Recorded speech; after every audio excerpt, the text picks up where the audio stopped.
Hi hello good morning, welcome back to my YouTube channel. ಇವತ್ತು vlog start ಮಾಡಿದ್ದೀನಿ. ಸುಮಾರು ದಿವಸನೇ ಆಯಿತು ವ್ಲಾಗೇ ಅಪ್ಲೋಡ್ ಮಾಡಿಲ್ಲ. ನಾನು ಮಾಡೋಕ್ಕೆ ಆಗಲಿಲ್ಲ, ಅದು ಇದು ಕೆಲಸ ಅಂದ್ಕೊಂಡು. ಇವತ್ತು ಬೆಳಿಗ್ಗೆನೇ ಸ್ಟಾರ್ಟ್ ಮಾಡಿದ್ದೀನಿ. ಹಾಗಾಗಿ ಇವತ್ತಿನ ಬ್ರೇಕ್ಫಾಸ್ಟ್ ಬಂದು ಜಾರೆಲ್ಲಿಟ್ಟೆ ಹುಡುಕ್ತಾ ಇದ್ದೀನಿ. ಇವಾಗ ಮಸಾಲೆ ದೋಸೆ ಮಾಡೋಣ ಅಂತ ಪ್ರಿಪೇರ್ ಮಾಡ್ಕೊಳ್ತಾ ಇದ್ದೀನಿ. ನೆನ್ನೆ ದೋಸೆಗೆ ಹಾಕಿದೆ. ನನ್ನ ಮಗಳು ಮಸಾಲೆ ದೋಸೆ ಮಾಡಮ್ಮ ಅಂತ ಹೇಳಿದ್ದು. ಹಾಗಾಗಿ ಅದಕ್ಕೋಸ್ಕರ ಕೆಂಪು ಚಟ್ನಿ ಮಾಡ್ಕೋಬೇಕಲ್ವಾ, ಮೇಲೆ ಮಸಾಲೆ ಹಚ್ಚಕ್ಕೆ, ಅದಕ್ಕೆ ಪ್ರಿಪೇರ್ ಮಾಡ್ಕೊಳ್ತಾ ಇದ್ದೀನಿ. ಇನ್ನೆರಡು ದಿವಸ ಅನ್ಸುತ್ತೆ. ಹಿಂದಿ GK 2 ಮುಗಿದ್ರೆ ನನ್ನ ಮಗಳಿಗೆ ಎಕ್ಸಾಮ್ ಮುಗೀತು. ಈ ವರ್ಷ ಕಂಪ್ಲೀಟ್ ಆಯಿತು. ಇನ್ನೇನು ಯುಗಾದಿ ಹಬ್ಬನೂ ಬಂತು. ಸ್ವಲ್ಪ ಮನೆ ಕ್ಲೀನ್ ಮಾಡಬೇಕು, ಬಟ್ ಯಾವಾಗ ಮಾಡೋದು, ಆಲ್ರೆಡಿ ಟೈಮ್ ಆಗೋಗಿದೆ. ನೋಡೋಣ, ಇವತ್ತೊಂಚೂರು ಟ್ರೈ ಮಾಡೋಣ ಅಂತಿದ್ದೀನಿ. ಆಲ್ರೆಡಿ ಎಲ್ಲ ಗ್ರೋಸರಿ ಎಲ್ಲ ಖಾಲಿಯಾಗಿದೆ. ಹಾಗೆ ಬಾಕ್ಸ್ ಎಲ್ಲ ವಾಶ್ ಮಾಡಿ ಇವೆಲ್ಲ ಸ್ಲ್ಯಾಬ್ ಎಲ್ಲ ಕ್ಲೀನ್ ಮಾಡ್ಕೊಳ್ಳೋಣ ಅಂತಿದ್ದೀನಿ. ಅಷ್ಟೇ, ಇನ್ನೇನಿಲ್ಲ. ಆಮೇಲೆ ಜಾಸ್ತಿ ಪಾತ್ರೆ ಎಲ್ಲ ಇಟ್ಕೊಂಡಿಲ್ಲ, ಇರೋದೇ ಸ್ವಲ್ಪ, ಅಷ್ಟನ್ನೇ ಕ್ಲೀನ್ ಮಾಡ್ಕೊಳ್ಳೋದು ಅಷ್ಟೇ. ಆಸ್ ಯೂಶುವಲ್ ಗ್ರೋಸರಿ ಖಾಲಿಯಾಗಿದೆ ಅಲ್ವಾ, ಮಂತ್ಲಿ ಗ್ರೋಸರಿ ತರಿಸ್ತೀವಲ್ಲ, ಹೆಂಗಿದ್ರು ಖಾಲಿಯಾಗಿದೆ. ಹಾಗೆ ತೊಳೆದ್ರೆ ಹಬ್ಬಕ್ಕೆ ಆಗುತ್ತೆ ಅಂದ್ಕೊಂಡು ಮಾಡ್ಕೊಳ್ತಾ ಇದ್ದೀನಿ. ಹಬ್ಬಕ್ಕೆ ಅಂತ ತೊಳೆದ್ರೂ ಮತ್ತೆ ಅದ್ರ ಮಾರನೇ ನಾನ್ ವೆಜ್ ಮಾಡ್ತೀವಿ, ಮತ್ತೆಲ್ಲ ಹಾಗೆ ಆಗತ್ತೆ. ಮಾಮೂಲಿ ರೊಟ್ಟಿನೇ ಆಗ್ಬಿಡುತ್ತೆ. ಇರಲಿ, ಏನೇ ಆದ್ರೂ ಒಂಥರ ಫೀಲಿಂಗ್ ಅನ್ನೋದಿರುತ್ತಲ್ವ, ಪಾಸಿಟಿವ್. ಹಬ್ಬಕ್ಕೆ ಮನೆ ಕ್ಲೀನ್ ಮಾಡಿದ್ವಿ, ಹೊಸ ವರ್ಷ. ನಮಗೆ ಮೇನಾಗಿ ಯುಗಾದಿ ಹಬ್ಬನೇ ಹೊಸ ವರ್ಷ, ನ್ಯೂ ಇಯರ್ಗಿಂತ ಇಂಪಾರ್ಟೆಂಟ್ ಜಾಸ್ತಿ. ಇನ್ನು ಹಬ್ಬಕ್ಕೆ ಶಾಪಿಂಗ್ ಅಂದರೆ ಬಟ್ಟೆಗಳೆಲ್ಲ ಆಲ್ಮೋಸ್ಟ್ ಎಲ್ಲ ಆನ್ಲೈನು ಆಫ್ಲೈನ್ ಎಲ್ಲ ತಂದು ಇಟ್ಟಿರೋದಿದೆ. ಬಟ್ಟೆಗಳು ಬೇಕಾದಷ್ಟಿದೆ, ಅದನ್ನೇ ಯೂಸ್ ಮಾಡ್ತೀವಿ. ಇನ್ನೇನು ಹಳೆ ಕಾಲದಂಗೆ ನಾಳೆ ಹಬ್ಬ ಅಂದ್ರೆ ಇವತ್ತು ಹೋಗಿ ಅಂಗಡಿಲಿ ಶಾಪ್ ಮಾಡೋಂಥ ಅವಶ್ಯಕತೆ ಇಲ್ಲ. ಇವಾಗ ತುಂಬಾ ಅಪ್ಗ್ರೇಡ್ ಆಗಿರೋದ್ರಿಂದ ಎಲ್ಲ ಆಲ್ಮೋಸ್ಟ್ ಆನ್ಲೈನಲ್ಲೇ ಶಾಪ್ ಮಾಡ್ಕೊಂಡ್ಬಿಡ್ತೀವಿ. ಅದೇ ಇರುತ್ತೆ ಬಟ್ಟೆಗಳು. ಆಲ್ಮೋಸ್ಟ್ ಹೊಸದೆಲ್ಲ ತರಿಸಿದ್ರೆ ಏನಾದ್ರು ಹಬ್ಬ ಇದ್ರೇನೆ ಹಾಕಿ ಕೊಡೋದು, ಇಲ್ಲಾಂದ್ರೆ ಹಾಗೆ ಸ್ಟೋರ್ ಮಾಡಿಟ್ಟಿರ್ತೀನಿ, ಕೊಡಕ್ ಹೋಗಲ್ಲ. ಅಂದ್ರೆ ಏನ್ ಜಿಗಮಗ ಅನ್ನೋ ತರ ಫ್ರಾಕ್, ಲೆಹಂಗಾ ಇಂಥವೆಲ್ಲ ತರಿಸಲ್ಲ ನಾನು. ಯೂಸ್ ಮಾಡಲ್ಲ. ಸುಮ್ಮನೆ ಯೂಸ್ ಮಾಡದೇ ಇರೋ ಬಟ್ಟೆಗಳಿಗೆಲ್ಲ ಇನ್ವೆಸ್ಟ್ ಮಾಡಿ ವೇಸ್ಟ್ ಮಾಡೋದು ಅನ್ನೆಸೆಸರಿ ಲಾಸ್ ಅಂತ ನನ್ನ ಅಭಿಪ್ರಾಯ. ಏನು ನಮ್ಮನೆ ಪರ್ಸನಲ್ ಫಂಕ್ಷನ್ಸ್ ಇದ್ರೆ ಅದೆಲ್ಲ ತಗೊಂಡ್ರೆ ಓಕೆ. ಸುಮ್ಮನೆ ಚಿಕ್ಕದ್ರಲ್ಲೆಲ್ಲ ನಾನು ಅವಳಿಗೆ 2,000 3,000 ತನಕ ಎಲ್ಲ ತಂದೆಲ್ಲ ವೇಸ್ಟ್ ಮಾಡಿ ಎಲ್ಲ ಬೇರೆಯವ್ರಿಗೆ ಕೊಟ್ಟಿದ್ದಾಯ್ತು. ಹಾಗಾಗಿ ನನಗೆ ಇವಾಗ ಬಟ್ಟೆಗಳ ಮೇಲೆ ಜಾಸ್ತಿ ದುಡ್ಡು ಇನ್ವೆಸ್ಟ್ ಮಾಡೋಕೆ ಇಷ್ಟನೇ ಆಗಲ್ಲ. ಹಾಗಾಗಿ ಡೈಲಿ ಯೂಸ್ ಬೇಸ್ ಮೇಲೆ ಅದರಲ್ಲಿ ಸ್ವಲ್ಪ ಚೆನ್ನಾಗಿರೋದು ತಂದ್ರೆ ಟೀ ಶರ್ಟ್, ಪ್ಯಾಂಟು. ಹಬ್ಬದ ದಿವಸ ಹೊಸ ಬಟ್ಟೆನೂ ಆಗುತ್ತೆ, ರೆಗ್ಯುಲರ್ ಯೂಸ್ಗೂ ಆಗುತ್ತೆ. ಅದರಲ್ಲೂ ನನ್ನ ಮಕ್ಕಳು ಅಂತೂ ಇಬ್ರು ಒಂಚೂರು ಚುಚ್ಚಬಾರ್ದು. ನನ್ನ ಮಗ ಅಂತೂ ಆಲ್ಮೋಸ್ಟ್ ಬರೀ ಕಾಟನ್ದೆ, ಬರೀ ಟೀ ಶರ್ಟ್ ಚಟ್ಟಿ ಕೊಟ್ರೆ ಸಾಕು ಅವನಿಗೆ. ಅದನ್ನು ಹೊಸದ್ ಕೊಟ್ರೆ ಕೋಪ ಮಾಡ್ಕೊಳ್ತಾನೆ, ಹಾಕೊಳ್ಳಲ್ಲ. ಒಂದ್ಸತಿ ನೀರಲ್ಲಿ ವಾಶ್ ಮಾಡ್ಬಿಟ್ಟು ಕೊಡ್ಬೇಕು ಅವನಿಗೆ. ಹಾಗಾಗಿ ಈ ಜುಬ್ಬಾ ಪೈಜಾಮ ಈ ಥರದ್ದೆಲ್ಲ ಹಾಕಕ್ಕೆ ಅವನಿಗೆ ಇಷ್ಟನೂ ಪಡಲ್ಲ, ತಗೊಳ್ಳೋದಕ್ಕೂ ಹೋಗಲ್ಲ. ನಾನು ನೋಡ್ಬಿಟ್ಟಿದ್ದೀನಿ, ಸುಮ್ಮನೆ ಬೇಜಾರು. ಮತ್ತೆ ಇನ್ನೇನು ಗೊತ್ತಾ, ನಾವು ಅಷ್ಟು ದುಡ್ಡು ಕೊಟ್ಟು ತಂದಿರ್ತೀವಿ, ಮಕ್ಕಳಿಗೆ ಪ್ರೆಷರ್ ಹಾಕಿ ಹಾಕಕ್ಕೆ ಹೋದ್ರೆ ಮಕ್ಕಳು ಕಿರಿಕಿರಿ ಮಾಡ್ತಾ ಇರ್ತಾರೆ. ಅವಾಗ ನಮಗೂ ಸಮಾಧಾನ ಇರಲ್ಲ ಹಬ್ಬದ ದಿವಸ. ಅದ್ರ ಮೇಲೆ ಅವ್ರಿಗೇನು ಕಂಫರ್ಟಬಲ್ ಇದೆ ಅದನ್ನ ಹಾಕೋದು ಬೆಸ್ಟ್. ನಮಗೂ ಬಜೆಟ್ಟು ಕಡಿಮೆ ಇರುತ್ತೆ. ಸುಮ್ಮನೆ ಅಷ್ಟೊಂದೆಲ್ಲ ದುಡ್ಡು ಕೊಟ್ಟು 10 ನಿಮಿಷ ಹಾಕೊಳ್ದಿರೋ ಬಟ್ಟೆಗೆ ಯಾಕೆ ಅಷ್ಟೊಂದು ಕಷ್ಟಪಡಬೇಕಲ್ವಾ. ಹಾಗಾಗಿ ಬಟ್ಟೆಗಳ ಶಾಪಿಂಗ್ ಎಲ್ಲ ಇಲ್ಲ ಜಾಸ್ತಿ. ಏನು ಮಾಮೂಲಿ ಎಲ್ಲ ತರಿಸಿರೋದಿದೆ, ಅದನ್ನೇ ಹಾಕ್ತೀನಿ. ಬನ್ನಿ ಇವತ್ತಿನ ರೂಟೀನ್ ಸ್ಟಾರ್ಟ್ ಮಾಡೋಣ. ಆದಷ್ಟು ಸ್ವಲ್ಪ ಇದು ಸ್ಲ್ಯಾಬ್ ಎಲ್ಲ ಕ್ಲೀನ್ ಮಾಡ್ಕೊಂಡು ಈಚೆ ಡಸ್ಟ್ ತೆಗೆದು ಕ್ಲೀನ್ ಮಾಡ್ಕೊಳ್ತೀನಿ ಅಷ್ಟೇ. ಇನ್ನೇನಿಲ್ಲ. ಹಬ್ಬದ ಪ್ರಿಪ್ರೇಷನ್ ಮಾಮೂಲಿ. ಸ್ಯಾಟರ್ಡೆ ಅಮಾವಾಸ್ಯೆ ಇದೆ, ದೇವ್ರ ಸಾಮಾನು ತೊಳ್ಕೊಳ್ಳೋದು, ಪೂಜೆ ಮಾಡ್ಕೊಳ್ಳೋದು. ಭಾನುವಾರದ ಹಬ್ಬ ಇದೆ ಕಂಟಿನ್ಯೂ. ಮಾಮೂಲಿ ಹಬ್ಬದ ಅಡುಗೆ ಅಂದರೆ ಒಬ್ಬಟ್ಟು ರೆಗ್ಯುಲರ್ ಆಗಿದ್ದೇ ಇರುತ್ತೆ. ಯುಗಾದಿ ಹಬ್ಬ ಅಂದರೆ ಒಬ್ಬಟ್ಟು ಮಾಡಲೇಬೇಕು, ಬೇವು ಬೆಲ್ಲ ಸ್ಪೆಷಲ್ಲು.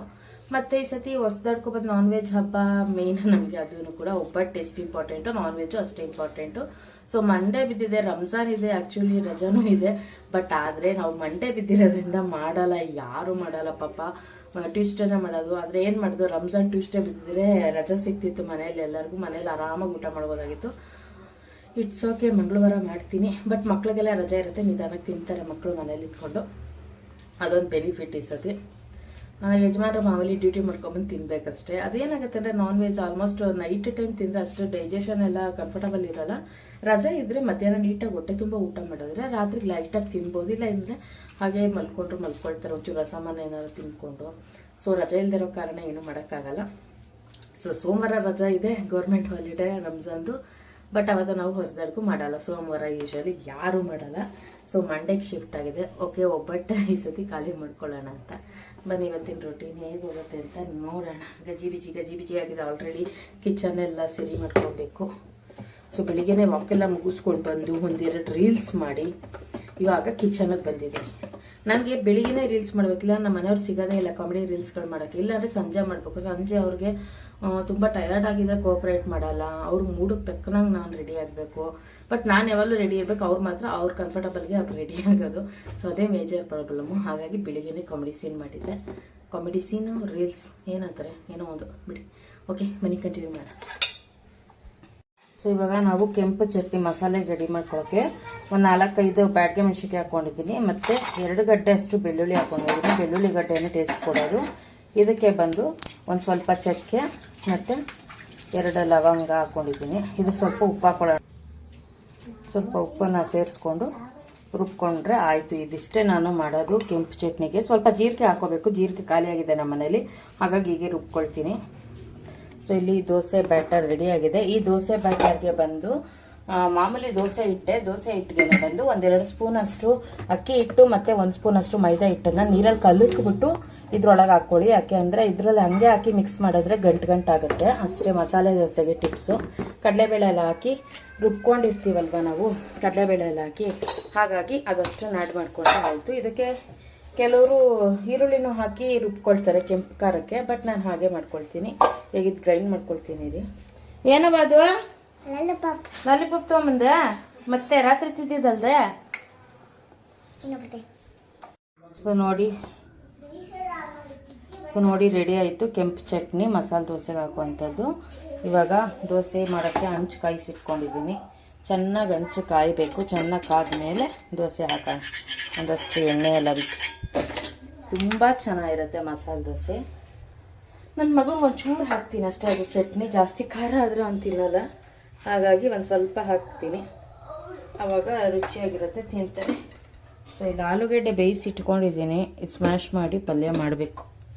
ಸದ್ಯಕ್ಕೆ ಅವನೇನು ಪಲ್ಯದಲ್ಲೆಲ್ಲ ತಿನ್ನಲ್ಲ. ನಮಗೆ ಚಟ್ನಿ ಪಲ್ಯ 2 ಮಾಡ್ಕೊಳ್ತೀನಿ. ಅವನಿಗಿದೆ ಚಟ್ನಿ ಹಾಕಿರ್ತೀನಲ್ಲ ಸಾಕು, ಚೆನ್ನಾಗಿರುತ್ತೆ. ಸೊ ಇವಾಗ ಹಂಚು ಕಾದಿದೆ. ಚೆನ್ನಾಗಿ ಒಂದ್ಸತಿ ಹಿಟ್ಟನ್ನು ಹಿಂಗೆ ಆಡಿಸ್ಬಿಟ್ಟು ದೋಸೆನ ಹಾಕೋಣ. ಹೆಂಗೆ ಬರುತ್ತೆ ನೋಡೋಣ, ನನಗೂ ಗೊತ್ತಿಲ್ಲ. ಸೆಕೆ ಇರೋದಕ್ಕೂ ಅದಕ್ಕೂ ಚೆನ್ನಾಗೆ ಉಬ್ಬುತ್ತಿತ್ತು, ಅಂದರೆ ದೋಸೆ ಇತ್ತು. ಇದರದ್ದು ಪ್ರಾಬ್ಲಮ್ ಏನು ಗೊತ್ತಾ, ಸರಿ ಆಗಿಬಿಟ್ರೆ ಅಂದರೆ ಹಿಟ್ಟು ಜಾಸ್ತಿ ಹುಳಿ ಬಂದುಬಿಟ್ರೆ ಮಸಾಲೆ ದೋಸೆ ಚೆನ್ನಾಗಿ ಬರೋಲ್ಲ. ಹೆಂಗೆ ಬರುತ್ತೆ ಗೊತ್ತಿಲ್ಲ. ಒಂದು ಪ್ಲ್ಯಾನ್ ಪ್ರಕಾರ ಮಾಡ್ತಾಯಿದ್ದೀನಿ ಅಷ್ಟೆ. ಒಂಚೂರು ರೈಸು ಅವಲಕ್ಕಿ ಇದೆಲ್ಲ ಜಾಸ್ತಿ ಆಗಿಬಿಟ್ರೆ ದೋಸೆ ಎದ್ದೇಳಲ್ಲ. ಚೆನ್ನಾಗಿ ರೋಸ್ಟ್ ಆಗಲಿ, ಆಮೇಲೆ ಖಾರ ಹಚ್ತೀವಿ. ಇವಾಗಲೇ ಹಚ್ಬಿಟ್ರೆ ಹಿಟ್ಟೆಲ್ಲ ಇದು ಅಲ್ಲೆಗೆ ಮೆತ್ಕೊಂಡ್ಬಿಡುತ್ತೆ. ಹಾಗಾಗಿ ಇದೆಲ್ಲ ಸ್ವಲ್ಪ ಡ್ರೈ ಆಗಬೇಕು, ಹಿಟ್ಟು ಹಸಿ ಹಿಟ್ಟೆಲ್ಲ. ಆಮೇಲೆ ಖಾರ ಹಚ್ಚೋದು. ಖಾರ ಹಚ್ಬಿಟ್ಟು ಇನ್ನೊಂದು ಸ್ವಲ್ಪ ಎಣ್ಣೆ ಹಾಕಿದ್ರೆ ಚೆನ್ನಾಗಿ ಬರುತ್ತೆ. ಸ್ವಲ್ಪ ಹಾಕ್ಬೇಕು ಅವನಿಗೆ ಖಾರ ನೋಡ್ಕೊಂಡು ನಾನು. ಸೊ ಇವಾಗ ಹಿಟ್ಟು ಡ್ರೈ ಆಗಿದೆ, ಕಾಣಿಸ್ತಾ ಇದೆ ನಿಮಗೆ. ಇವಾಗ ನಾನು ಒಂದು ಚೂರು ಇಷ್ಟೇ ಹಚ್ತೀನಿ. ಯಾಕೆ ನನ್ನ ಮಗ ತಿನ್ಬೇಕಲ್ವ, ಖಾರ ಆಗ್ಬಿಟ್ರೆ ಕಷ್ಟ ಅವನಿಗೆ. ಹಿಂಗೆ ಹಚ್ಚೋದು ಚೂರು.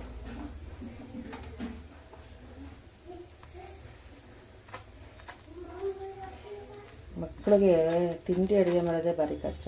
ಯಾಕೆ ಒಂಚೂರು ಜಾಸ್ತಿ ಖಾರನೂ ಆಗಬಾರ್ದು ಅವ್ರಿಗೆ. ಚೂರು ಖಾರ ಆದರೂ ತಿನ್ನಲ್ಲ. ಕೆಲವೊಂದು ಬಾಡಿಗೆ ಮೆಣಸಿನ್ಕಾಯಿ ಖಾರ ಜಾಸ್ತಿ ಬರುತ್ತೆ, ಕೆಲವೊಂದು ಕಡಿಮೆ ಬರುತ್ತೆ. ಈ ಸತಿ ನಮ್ಮ ಮನೇಲಿ ಬಾಡಿಗೆ ಮೆಣಸಿನ್ಕಾಯಿ ತಂದು ಒಣಗಿಸಿರೋದು ಖಾರ ಇದೆ. ಸೊ ಸಾಕು. ಸೊ ನೋಡಿ ಪ್ಲೈನ್ ದೋಸೆ ಮಾಡಿದ್ದೀನಿ. ಅವನಿಗೆ ಮಸಾಲೆ ದೋಸೆ ಬೇಡಂತೆ, ಖಾರ ಆಗಿಬಿಟ್ಟಿದೆಯಂತೆ ಶುಬ್ಬಿಗೆ. ಅಲ್ಲಮ್ಮ, ಅದು ಖಾರ ಆಯ್ತಮ್ಮ ದೋಸೆ ನಿಂಗೆ? ಮುದ್ದು ಮುದ್ದು ಮುದ್ದು ಮುದ್ದು ನೋಡ್ರಿ. ಬಟರ್ಫ್ಲೈ ಚಾಕ್ಲೇಟ್ ತಂದವಳಂತೆ. ಬಟರ್ಫ್ಲೈ ಇದು ಜೆಲ್ಲಿ. ಇವನ್ನೇ ಮಾಡೋದು ಇವಳೆಲ್ಲ. ಇರೇ ಚುಮ್ಮು, ಇನ್ನೇನು 2 ಎಕ್ಸಾಮ್ ಐತೆ, ಅದು ಮುಗಿದ್ರೆ 2 ತಿಂಗಳು ಇದೆ ಕೆಲಸ ಇವ್ರಿಗೆ. ಗ್ರೀನ್ ಬಟರ್ಫ್ಲೈ ಬೇಕಾ ಬ್ಲೂ ಬೇಕಾ? ಬ್ಲೂ ಬೇಕು. ಹಾಗಿದ್ರೆ ಗ್ರೀನ್ ಬಟರ್ಫ್ಲೈ ನಂದು. Green butterfly. ಸರಿ ಒಳಿಕೆ ಹೊಟ್ಟೈತೆ ಅವಳು. ಅವನು ನನ್ನ ತಮ್ಮನಿಗೆ ಮ್ಯಾಗಿ ಕುರ್ಕುರೆ, ಅದೊಂದು ಜಲ್ಲಿ, ನಾನು ಒಬ್ಳಿಗೆ ಇದೊಂದು ಜಲ್ಲಿ ಅಷ್ಟೇ. ಮನೆ ಕ್ಲೀನ್ ಮಾಡಬೇಕು. ಏನಕ್ಕೆ? ಬಟರ್ಫ್ಲೈ ಅಲ್ಲಿಗೆ ಒಂಚೂರು ಖಾಲಿ ಆಗಿದೆ ಡಬ್ಬಗಳು ಕಿಚನಲ್ಲಿ, ಅವನ್ನೆಲ್ಲ ವಾಶ್ ಮಾಡೋಣ ಅಂತ. ಆ ವಾಟ್ರ್ ಕಾಣಿಸಿರೋ ಸ್ಟಿಕ್ಕರ್ ಎಲ್ಲ ಕಿತ್ತಾಕು ಪೇಪರ್ನೆಲ್ಲ. ಒಂಚೂರು ದುಂಬದಳು ಹೊಡೆಯೋಣ ಯುಗಾದಿ ಹಬ್ಬಕ್ಕೆ ಅಂತ. ಸೋಂಬೇರ್ತನ ಮಲಗಿದ್ದೀನಿ, ಕೆಲಸ ಎಲ್ಲ ಮುಗಿಸ್ಬಿಟ್ಟು. ತಿನ್ನೋಕಪ್ಪ, ಇದು 5 ರೂಪೀಸ್ ಕಂಡು ಯಾವ್ದಾರ ಒಂದು ತಿನ್ರಿ, ಎಲ್ಲಾನು ತಿಂದ್ರೆ ವಾಂತಿ ಬರೋದು. ಸ್ಕೂಲಿಂದ ಬರ್ತೀನಿ. ನಾಳೆ ಇವಳು ಸ್ಕೂಲಿಂದ ಬರೋರ್ಗು ಅದು ಬಳದ್ಕೊಂಡಿರುತ್ತಾ, ಅವೆಲ್ಲ ಸುಳ್ಳು ಬಿಡು. ಅದು ಇವಾಗ 10 ನಿಮಿಷಕ್ಕೆ ಅದಿರಲ್ಲ, ಸದೋಗಿರತ್ತೆ. ನಾಳೆ ಸ್ಕೂಲಿಂದ ಬಂದು ತಿಂತಾಳ ಅಂತೀವಳು. ಸ್ಕೂಲಿಂದ ಸ್ಕೂಲಿಂದ ಭತ್ತ ಆಗ್ದಾರ ಮತ್ತೆ ಬಿಡು. ಎಷ್ಟು ರೂಪಾಯಿ ಅದು? 5 ರೂಪಾಯಿ. ಇದೇ ಕೆಲಸ ಇವ್ರಿಬ್ರಿಗಿನ. 8 ರೂಪಾಯಿ. ಇನ್ನೆರಡು ತಿಂಗಳು. ಆಯ್ತು ಬಿಡು. ಇದನ್ನ ನಾಳೆ ನಾನು ಇಸ್ಕೊಂಡಿದ್ದೀನಿ. ಓಪನ್ ಮಾಡಿ ತೋರ್ಸೋಣ ಅವ್ರಿಗೆಲ್ಲ. ಪ್ರತು ಅದೇನೋ ಹೊಟ್ಟೆಗೆ ಮ್ಯಾಗಿ ಏನೋ ಮಾಡಿ ತಿನ್ಸೋಗೆ ಅಂದ್ರೆ ಈ ತಲಾಟೆಲ್ಲ ಓಪನ್ ಮಾಡ್ತಾಳೆ. ಒಂದು ಕುಕ್ಕುರ ಒಂದು ಮಾಗಿ ಸಾಕು ಬಿಡಪ್ಪ. ಜೆ ಜೆ ಜೆ ಜೆ ಜೆ ಜೆ ಜೆ ಅಯ್ಯಯ್ಯಪ್ಪ ಅಯ್ಯಪ್ಪ ಯಪ್ಪ ಯಪ್ಪ ಯಪ್ಪ ಮುದ್ದಪ್ಪ ಮುದ್ದಪ್ಪ ಇದು. ಹೌದಮ್ಮ, ಸರಿ ಅಮ್ಮ.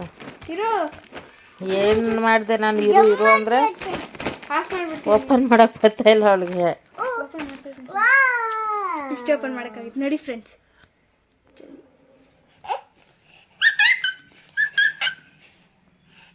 ಮುಟ್ಟೋ. ಅಯ್ಯೋ ಅಯ್ಯೋ ಥೂ.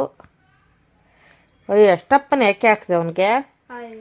ಅವನಿಗೊಂದೊಂದ್ಸತಿ ಇಷ್ಟ ಆಗಲ್ಲ ಫ್ಲೇವರು. ನೋಡೋದು ಹಿಂಗೆ ತಿಂತವನೆ ಕಬ್ಬು ನನ್ನ ಮಗ. ಇವೆಲ್ಲ ತಿನ್ನಬಾರ್ದು, ಒಳ್ಳೇದಲ್ಲ. ಹೇಳಿದ ಮಾತೆ ಕೇಳೋದು ಈ ಹುಡುಗರು. ಸಮ್ಮರ್ ಬರ್ತೈತಲ್ಲ, ನಾವೇನು ಮಾಡಲಿ? ಸಮ್ಮರ್ ಬರ್ತೈತೆ ಅಂದ್ರೆ ಹೇಳಿದ ಮಾತು ಕೇಳಬಾರ್ದಾ? ನೋಡ್ರಿ ನಿಮ್ಮನೇಲಿ ಹಿಂಗೆ ಮಾಡ್ತಾರೆ ಮಕ್ಕಳು ಅಂತ.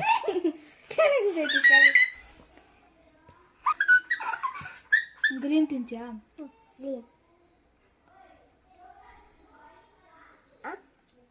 ಸೊ ಫೈನಲಿ ಕಿಚನೆಲ್ಲ ಕ್ಲೀನ್ ಮಾಡ್ಕೊಂಡು ಎಲ್ಲ ಡಬ್ಬಗಳೆಲ್ಲ ತೊಳೆದು ಹಾಕೋದನ್ನ ಅಷ್ಟರಲ್ಲಿ ನನ್ನ ಮಗ ಎದ್ಬಿಟ್ಟ. ಹೆಂಗೆ ಮಾಡ್ತಾನೆ ನೋಡಿ ನೀವೇ ಬೇಕಾದ್ರೆ ಮುಂದಿನ ಬ್ಲಾಗಲ್ಲಿ. ಸೊ ಸದ್ಯ ಕಿಚನ್ ಕ್ಲೀನ್ ಮಾಡೋರ್ಗೂ ಮನ್ಗಿದ್ನಲ್ಲ, ಅದೇ ದೊಡ್ಡ ವಿಷಯ ಅಂತ ಅನ್ಕೋಬೇಕು. ಸೊ ಏನೇ ಹಬ್ಬ ಬಂದು ಒಂದು ಚೂರಾದರೂ ಕ್ಲೀನ್ ಮಾಡಿದ್ರೇ ಮನ್ಸಿಗೆ ಸಮಾಧಾನ. ಅದರಲ್ಲೂ ಯುಗಾದಿ ಹಬ್ಬ ಅಂದರೆ ಮೊದಲನೇ ವರ್ಷ ಅನ್ನೋದು ಜಾಸ್ತಿ ಮೈಂಡಲ್ಲಿ ಇರುತ್ತಲ್ಲ, ಹಾಗಾಗಿ ಮಾಡಿಕೊಂಡೆ. ಈ ಸ್ಟ್ಯಾಂಡ್ಗಳನ್ನೆಲ್ಲ ಅಲ್ಲಲ್ಲೇ ಒರೆಸಿ ಅಲ್ಲಲ್ಲೇ ತೊಳೆದು ನೀಟಾಗಿ ಅಲ್ಲಲ್ಲೇ ಜೋಡಿಸಿಟ್ಬಿಟ್ಟಿದ್ದೀನಿ. ಸೊ ಇವಾಗ ಹಾಲಿಗೆ ಬಂದಿದ್ದೀನಿ ಶೋಕೇಸ್ ಎಲ್ಲ ಕ್ಲೀನ್ ಮಾಡೋಕ್ಕೆ. ಅಷ್ಟೇ ನನ್ನ ಮಗ ಎದ್ದು ನೋಡಿ ನಾನು ಕ್ಲೀನ್ ಮಾಡ್ತೀನಿ ಅಂದ್ಬಿಟ್ಟು ಆ ವಾಟರ್ ಬಾಟ್ಲು ಬ್ರಷ್ ಇಟ್ಕೊಂಡು ಹೆಂಗೆ ಉಜ್ತಾ ಇದ್ದಾನೆ ಅಂತ. ಆ್ಯಕ್ಚುಲಿ ನನ್ನ ಮಗಳು ಡೋರ್ಸ್ ಎಲ್ಲ ಒರೆಸ್ಕೊಟ್ಲು. ಅವಳು ಇರೋದ್ರಿಂದ ಸ್ವಲ್ಪ ಬೇಗ ನನಗೆ ಆರಾಮಾಗುತ್ತೆ, ಕೆಲಸಗಳು ಸ್ವಲ್ಪ ಕಡಿಮೆ ಆಗಿದೆ ಇವಾಗ ಅಂತ ಹೇಳ್ಬೋದು. ದೊಡ್ಡವಳಾಗಿದ್ದಾಳೆಲ್ಲ ಸ್ವಲ್ಪ ಕೆಲಸ ಮಾಡಿಕೊಡ್ತಾಳೆ, ಹೆಲ್ಪ್ ಮಾಡ್ತಾಳೆ. ಅದೆಲ್ಲ ಏನು ಪ್ರಾಬ್ಲಮ್ ಇಲ್ಲ. ಸೊ ಎಕ್ಸಾಮ್ ಇದೆ ಅಂದರೂ ಕೆಲಸ ಮಾಡಿಸ್ತಾ ಇದ್ದೀರಾ ಅನ್ಕೋಬೋದು. ಎಕ್ಸಾಮ್ ಇದ್ರೂ ಏನು ಕೆಲಸ ಅಷ್ಟು ಕೊಡಲ್ಲ, ಏನು 1 ಅವರ್ 2 ಅವರ್ ಕ್ಲಿಯರ್ ಮಾಡಿಬಿಟ್ಟೆ ಮನೆ ಕೆಲಸನೆಲ್ಲ. ಜಾಸ್ತಿ ಇರಲಿಲ್ಲ, ಲಾಸ್ಟ್ ಮಂತಲ್ಲೆಲ್ಲ ಕ್ಲೀನ್ ಮಾಡಿರೋದ್ರಿಂದ ಅಷ್ಟೊಂದು ಹೆವಿ ಇರಲಿಲ್ಲ. ಸೊ ಹಳೆ ನೈಟಿ ಇಟ್ಟಿರ್ತೀನಿ ನಾನು. ಸೊ ಹಾಗಾಗಿ ಹಳೆ ನೈಟಿ ವೇರ್ ಮಾಡಿದ್ದೀನಿ. ಏನು ಈ ಥರ ಬಟ್ಟೆ ಹಾಕ್ಕೊಂಡಿದ್ದಾರೆ ಅಂತ ಅನ್ಕೋಬೇಡಿ. ಮನೆ ಕ್ಲೀನ್ ಮಾಡುವಾಗೆಲ್ಲ ಮೈಗೆಲ್ಲ ನೀರು ಧೂಳು ಎಲ್ಲ ಆಗುತ್ತೆ, ನಂಗೆ ಅದರಲ್ಲಿ ಇರೋಕ್ಕೆ ಇಷ್ಟ ಆಗಲ್ಲ. ಮತ್ತು ಸ್ನಾನ ಮಾಡಿ ಚೆನ್ನಾಗಿರೋಂಥ ನೈಟಿ ಹಾಕ್ಕೊಳ್ತೀನಿ. ಹಾಗಾಗಿ ಹಳೆ ನೈಟಿ ಎಲ್ಲ ಬಿಸಾಕಿರಲ್ಲ, ಈ ಥರ ಮನೆ ಕ್ಲೀನಿಂಗ್ಗೆ ಅಂತಲೇ ಎಲ್ಲನೂ ಇಟ್ಕೊಂಡಿರ್ತೀನಿ. ಸೊ ಈ ವ್ಲಾಗ್ ನಿಮ್ಗೆ ಇಷ್ಟ ಆಗಿದ್ರೆ ಲೈಕ್ ಮಾಡಿ, ಶೇರ್ ಮಾಡಿ, ಸಬ್ಸ್ಕ್ರೈಬ್ ಮಾಡ್ಕೊಳ್ಳೋದು ಮರಿಬೇಡಿ. ಈಗಾಗಲೇ ಯಾರು ಸಬ್ಸ್ಕ್ರೈಬ್ ಆಗಿದ್ದೀರೋ ಅವ್ರಿಗೆಲ್ಲ ಥ್ಯಾಂಕ್ ಯು ಸೋ ಮಚ್ ಅಂತ ಹೇಳ್ತಾ ಸಿಗೋಣ ಮುಂದಿನ ವೀಡಿಯೋದಲ್ಲಿ.